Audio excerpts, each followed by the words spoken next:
Hi സുഹൃത്തുക്കളെ, ഒരു അടിപൊളി അരയാല ഇട്ടിട്ടുണ്ട്. നമുക്ക് നല്ല അടിപൊളി ബോൺസായി ആക്കാൻ പറ്റിയൊരു അരയാലാണ്. നല്ല ശിഖരങ്ങളുള്ളൊരു പീസാണ് നമ്മൾ മുറിച്ചെടുക്കുന്നത്. സാധാരണ നമ്മൾ ബോൺസായി ആക്കുമ്പോൾ ഒരുപാട് വർഷങ്ങൾ കാത്തു നിന്നിട്ടാണ് ഒരു ബോൺസായി ഉണ്ടാക്കിയെടുക്കുക. അപ്പോൾ നമുക്ക് ഒരുപാട് സമയം ലാഭിച്ചുകൊണ്ട് പെട്ടെന്ന് ഉണ്ടാക്കിയെടുക്കാൻ പറ്റുന്ന ഒരു ബോൺസായിയുടെ രീതിയാണ് ഈ കാണിക്കുന്നത്. അപ്പോൾ ആദ്യം നമ്മൾ ഇതിൻ്റെ അരയാലിൻ്റെ തടിക്കഷ്ണം എടുത്തു അതിൻ്റെ സ്കിന്ന് ഇതുപോലെ കട്ട് ചെയ്യുക, താഴത്തെ ഭാഗം.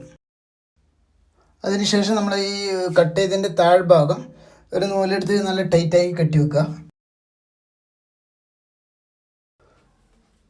അതിനുശേഷം നമ്മൾ ആ സ്കിന്ന് തടിയിൽ നിന്ന് അകത്തി വെക്കുകയാണ്.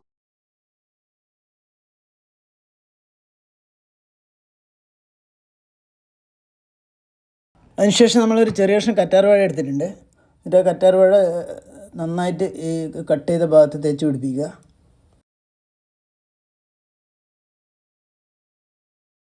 തേച്ച് പിടിപ്പിച്ച് ഇതിനെ നമ്മൾ ഒരു ചകിരിച്ചോറ് നിറച്ചൊരു പോട്ടിനകത്ത് പ്ലാന്റ് ചെയ്ത് വെക്കുകയാണ് കേട്ടോ.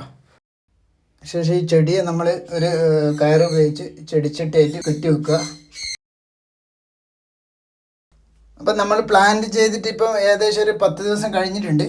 അപ്പോൾ നോക്കിയ സമയത്ത് ഇതിനൊക്കെ പുതിയ മുകളങ്ങൾ വന്നിട്ടുണ്ട് കേട്ടോ. ഇത് തേക്കാൻ തുടങ്ങിയിട്ടുണ്ട്. അപ്പോൾ നിങ്ങളുടെ അഭിപ്രായ നിർദ്ദേശങ്ങൾ കമൻറ്റ് ചെയ്യുക. അപ്പോൾ വീഡിയോ ഇഷ്ടപ്പെട്ട ലൈക്ക് ചെയ്യുക, ഷെയർ ചെയ്യുക. ഇതിൻ്റെ ബാക്കി ഭാഗം അടുത്ത വീഡിയോയിൽ ഇടുന്നതായിരിക്കും. താങ്ക്